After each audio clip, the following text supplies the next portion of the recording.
அன்பு நேயர்களே, வர்ற சனிக்கிழமை முக்கியமான ஒரு விசேஷம். பொதுவாகவே ஒரு மாதம் முடிந்து இன்னொரு மாதம் ஆரம்பிக்கிற அந்த நேரத்தை அந்தி நேரம் அப்படின்னு சொல்லுவாங்க. ஒவ்வொரு மாத பிறப்புமே ஒவ்வொரு வகையில் விசேஷமானது தான். அதில் மாசி மாதம் முடிந்து பங்குனி மாதம் துவங்குகின்ற அந்த இடைவேளை இருக்குது இல்லையா? அதாவது சனிக்கிழமை அன்னைக்கு மாசி முடிஞ்சிடுது. அதுக்கப்புறம் பார்த்தீங்கன்னா உங்களுக்கு ஞாயிற்றுக்கிழமை பங்குனி மாதம் ஆரம்பிக்கிறது. அப்போது மாசி முடிந்து பங்குனி ஆரம்பிக்கக்கூடிய அந்த நேரம் இருக்குது இல்லையா, அது ரொம்ப விசேஷமான நேரம். குறிப்பாக பெண்கள் ஒரு முக்கியமான விரதத்தை இருக்க வேண்டிய நேரம்.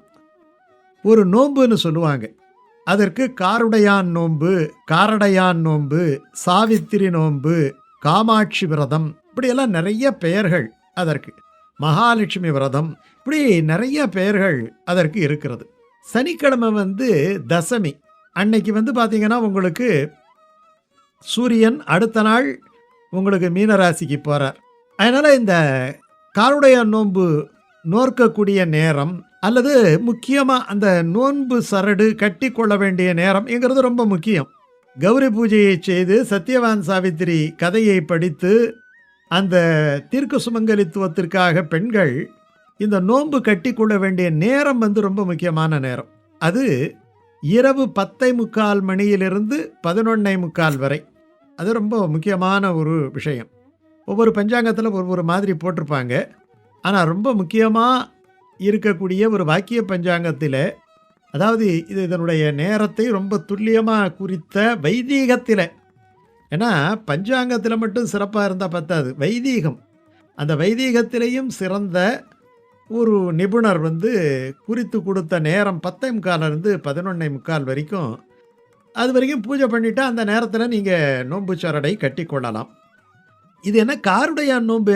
என்ன கார் என்ன கருப்புன்னுட்டு அர்த்தம். கருப்பு நிறத்தை உடையவன். பொதுவாகவே தெற்கு திசையை கருப்பு திசை என்போம். கருப்பு நிறத்தை உடையவன் காலன், காலதேவன், யமன்.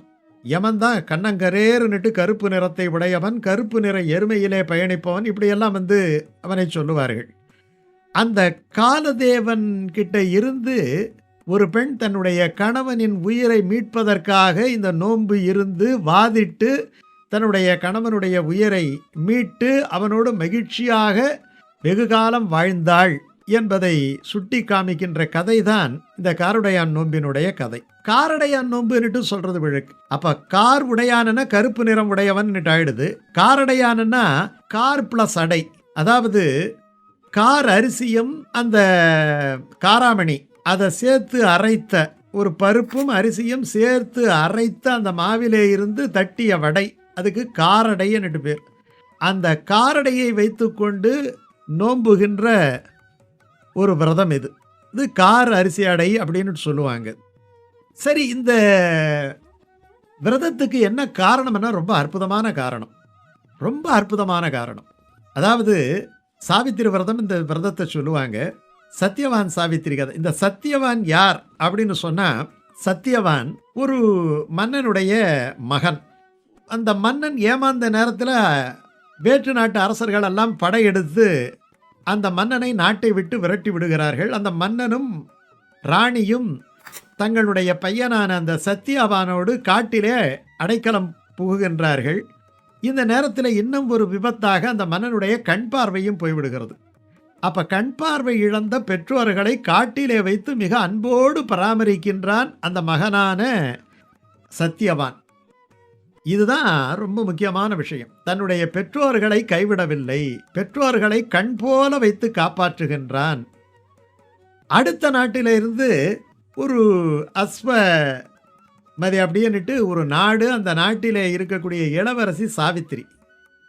அவள் இந்த காட்டுக்கு ஒரு நாள் வருகின்ற பொழுது தன்னுடைய பெற்றோர்களை கண் போல வைத்து தாங்குகின்ற இந்த சத்யவானை பார்த்தவுடனே, பெற்றோர்கள் மீது இவ்வளவு அன்பு செலுத்துகின்ற ஒரு மகன், அவன் பார்ப்பதற்கு அழகாகவும் இருக்கின்றான், ஒரு லட்சணத்தோடு இருக்கின்றான், ஒரு இளவரசனுக்குரிய கம்பீரம் இருக்கிறது, மணந்தால் இவனை மணந்து கொள்ள வேண்டும் என்று நினைத்து தன்னுடைய தந்தையிடம் போய், இந்த மாதிரி நான் ஒரு பையனை பார்த்தேன், மிகச் சிறப்பாக இருக்கின்றான், அவனை நான் திருமணம் செய்து கொள்ள விரும்புகிறேன் என்று சொன்னவுடனே அவர் அந்த தகவல்களை எல்லாம் திரட்டுகிறார். இவன் யார், எப்படி இருக்கிறான், பெற்றோர்களை எப்படி வைத்து பராமரித்து கொண்டிருக்கிறான், இதெல்லாம் பார்த்த உடனே அப்போ நாரதர் வந்து சொல்கிறாரு, எல்லாம் சரிதான், ஆனால் அந்த பையனை வந்து இந்த பொண்ணுக்கு கல்யாணம் பண்ணி கொடுத்துட்டா அவன் ஒரு நாட்டினுடைய இளவரசனாக இருந்தாலும் கூட குறைந்த ஆயுளை உடையவனாக இருக்கிறான். உன்னுடைய பெண்ணை எப்படி அவனுக்கு கல்யாணம் பண்ணி தருவே, நீ ரொம்ப குறைந்த ஆயுள் தானே அவனுக்கு இருக்கிறது அப்படின்னு சொன்ன உடனே இப்போ அந்த பெண் சாவித்திரி,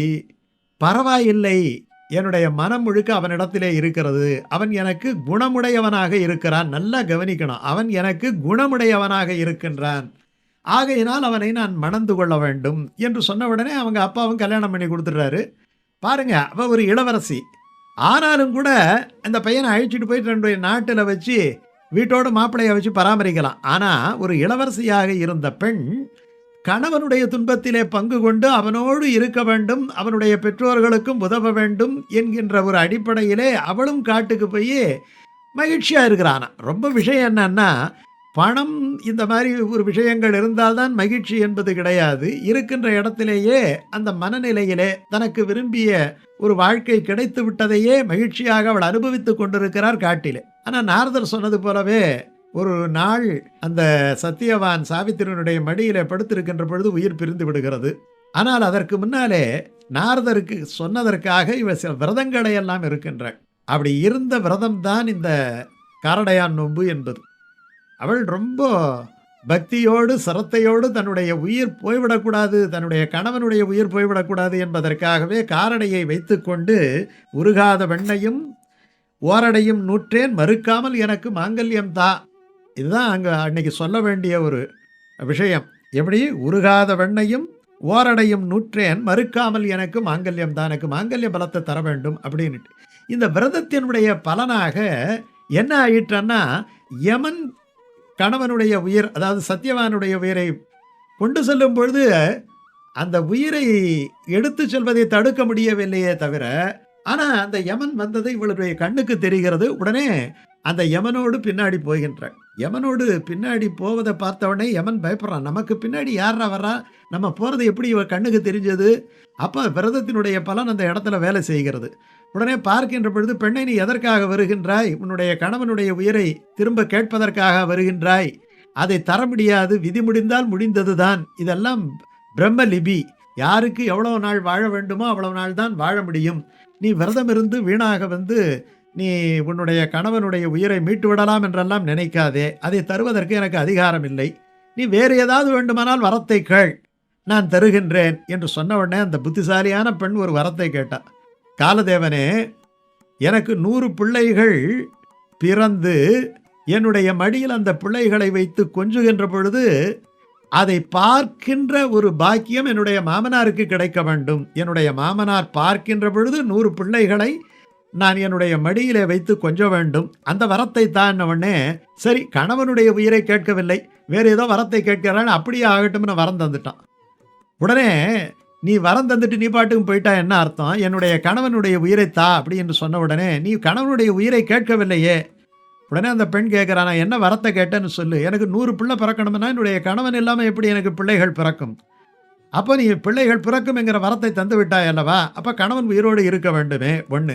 ரெண்டாவது பாருங்க, என்னுடைய மாமனார் பிள்ளைகளை கொஞ்சுவதை பார்க்க வேண்டும் என்று வரத்தை கேட்டிருக்கிறேனே என்று சொன்ன உடனே அந்த மாமனாருக்கும் கண் பார்வையை அந்த காலதேவன் தந்துவிட்டு போய்விட்டார் என்று ரொம்ப சுவாரஸ்யமாக, அதாவது ஒரு பெண்ணினுடைய நுட்பமான அறிவு, இந்த அறிவு இருக்கக்கூடிய பெண் நிதானத்தோடு சிந்தித்து எப்படி வரம் கேட்கிறாள், ஒரு பெரிய ஒரு கலை இல்லையா. அதாவது பதட்டமாக இல்லாமல் ஆனது ஆயிடுச்சு, அடுத்து என்ன பண்ணணும் என்பதை யோசிக்கக்கூடிய தன்மை அந்த பெண்ணுக்கு எப்படி வந்து கிடைத்தது என்பதை சொல்லுகின்ற அற்புதமான கதை இது. இந்த கதையை வந்து நம்ம அன்னைக்கு படிக்கணும். சத்யவான் சாவித்திரி கதை புத்தகம் போட்டு விற்கிறாங்க, அந்த கதையை படிக்கணும். அல்லது குறைந்தபட்சம் இந்த கதையை ஒருவர் சொல்லி நம்ம அந்த தூபதீப பாராயணமெல்லாம் பண்ணி, அதற்கு முன்னாடி கௌரி விரதம் இருந்து ஒரு கலசத்திலே மகாலட்சுமியையோ அல்லது காமாட்சியோ ஆவாகனம் செய்து இந்த காரடை வெள்ளடை இதெல்லாம் படைத்து கொஞ்சம் வெண்ணெயை வைத்து படைத்து விட்டு என்ன பண்ணணும்னா, அந்த ஒரு நோன்பு சரடு, இந்த பால் பழம் வெத்திலப்பாக்கு தேங்காய் எல்லாம் வைத்து ஒரு ரவிக்கை பிட்டு இதெல்லாம் வச்சு அந்த நோன்பு சரடு, அதாவது ஒரு ஒரு மஞ்சள் பூசிய ஒரு நூல்.